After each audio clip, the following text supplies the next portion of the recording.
The platforms now have tremendous power, and they now serve as intermediary forces. So rather than newspapers like the Boston Globe or the Los Angeles Times reaching consumers directly, increasingly, many of the readers of those publications will find the content from those publications through platforms, whether it's Facebook and Twitter or Snapchat and Apple News or Google News or some other intermediary platform.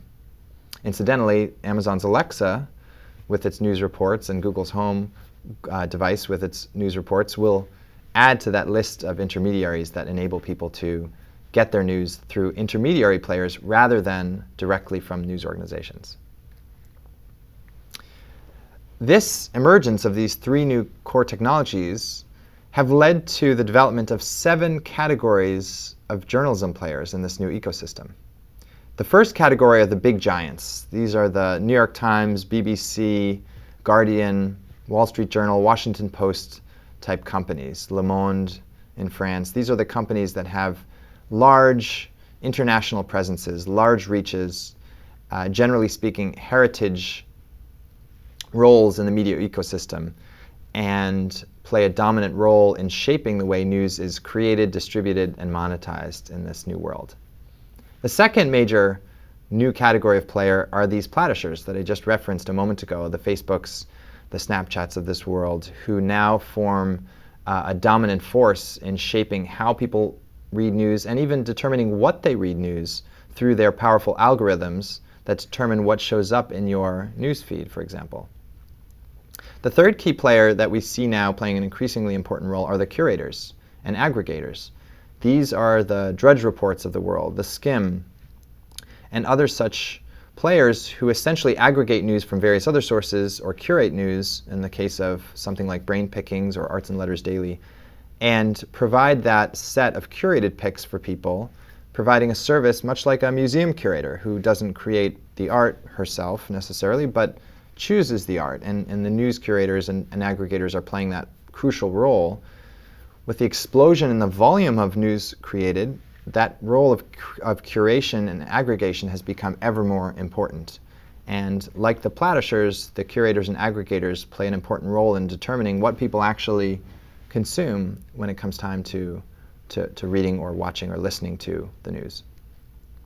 The fourth category that's new these days in the world of entrepreneurial journalism are what I'm calling the tweens. These are the young brands. These are the emerging large brands that are aimed largely at millennials or younger news consumers, although they're expanding their audiences as we speak.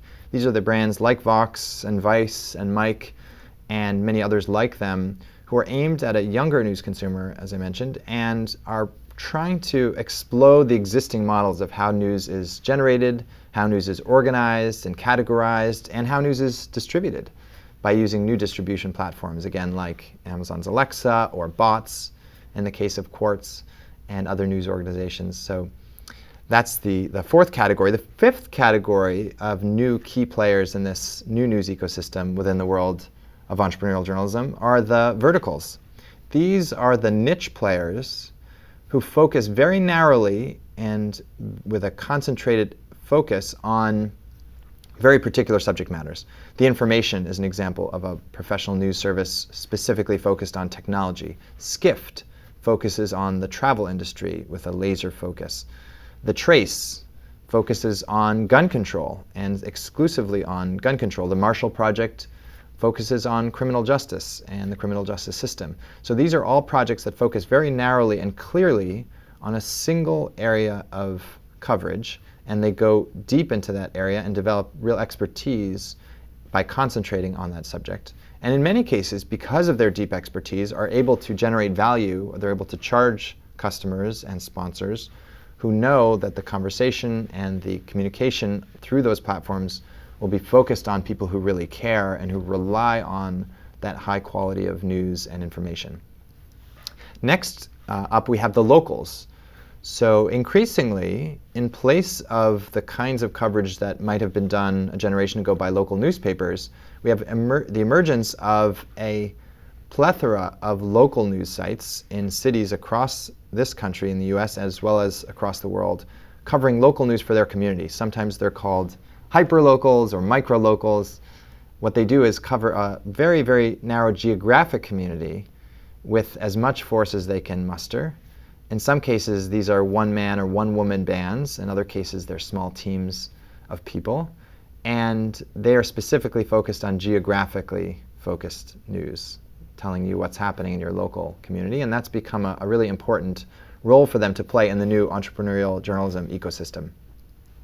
Finally, we have what I call diggers. These are the accountability players. These are the players doing the accountability and investigative journalism that is so important for us to hold the powerful to account in this country as well as others.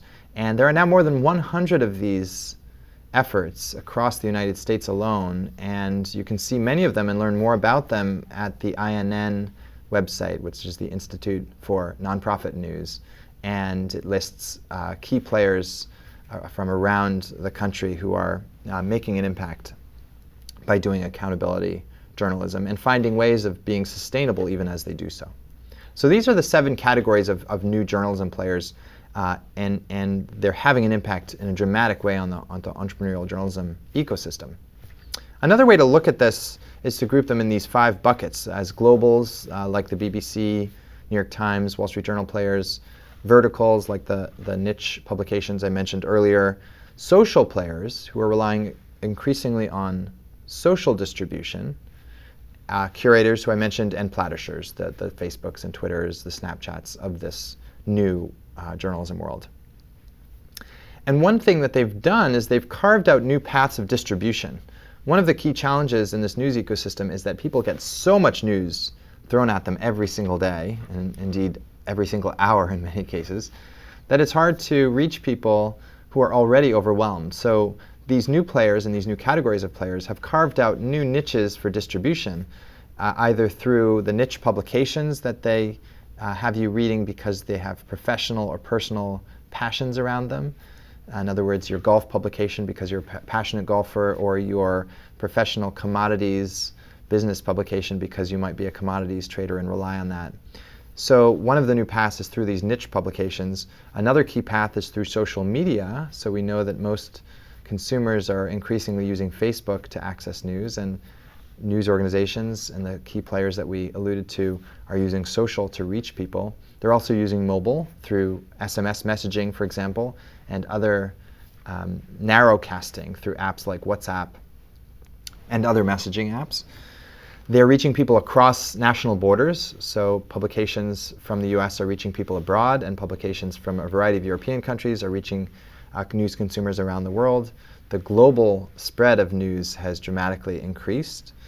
We see a spread of curation and curated news, and we see messaging, as I alluded to, serving as an important news distribution mechanism increasingly. And as a result of this flourishing of new news organizations and new news distribution, many of which happens at very little cost or little marginal cost for the news consumer, because of this flourishing, we've seen high-quality news distributed around the world. We've seen news distributed more quickly, representing a wider range of voices than we've ever seen in the past. And as a result of all that, I think we see a real golden age for journalism emerging, even as many news organizations face financial challenges as they shift their business models. And we see this revolution for journalism distribution emerging from a lowering of cost. It's faster and easier to access information, gather information, distribute information. We see an amazingly expanded reach. So if you're the Boston Globe or the Cleveland Plain Dealer or the Los Angeles Times or any other regional or even local player, you can reach people not just in your city or your community, but around the world. So the reach is dramatically increased. The speed is amazing. You can reach people within minutes of something happening. You can reach people repeatedly on the same day. That's very powerful for news players. Mobility means people can access your news even if they're somewhere far away or even if they're on the go. They don't have to be at home receiving the newspaper or watching the TV broadcast or listening to the radio audio cast. They can easily access the news without doing anything or even having to search out the news. It will come to them through their social channels, for example. And we see more quality news because we have more news, period. So some people lament the rise of fake news and low-quality news, which is certainly a major problem today. But what I see is a growth in all aspects, all levels of quality of news. So we see a growth in fake news and low quality news, but we also see the emergence of more and more high quality news at the high end of the spectrum from great players like the Marshall Project, like ProPublica, who are creating great news products that are serving really important information and news needs. We see people gathering information more effectively. We see distribution of news more widely across national boundaries, as I mentioned. And we see listening to communities who weren't listened to previously. We see sources quoted who might not have been quoted by traditional or heritage media because they didn't have that old boys network access that was once so important for newspapers. We see voices who weren't heard from now being listened to because there are a wider range of publications now listening for new sources of news, new sources of information, new ideas. And that means we have a more diverse and more representative news ecosystem than we've ever had before. And the barriers to reaching people with news have never been lower. And what that means is that any of us can create something new. It used to be you needed the power of the press, you needed lots of money for printing and for ink and for trucks. You needed a lot of money to access distribution networks like TV channels or like radio channels. You used to need a lot of money, you used to need a lot of connections, and used to have access to the halls of power, essentially, or lots of money, to create something new in the media world. Now, anyone, in a matter of a couple hours, can launch something on a free platform, whether it's Medium, or Facebook, or MailChimp, or any other platform that's accessible virtually for free to virtually anyone, no matter where they are in the world. And we can reach people almost instantaneously if we have something to say, if we have a problem to solve, or something to add to the news ecosystem. So that's tremendously empowering for those of us in the world of entrepreneurial journalism who want to create something new, or want to work with others who are creating something new, or want to solve a problem for a community. And that's what I'm most excited about in the world of entrepreneurial journalism, is this power for anyone, anywhere, to start virtually anything that they can dream up to solve any problem that they identify as significant.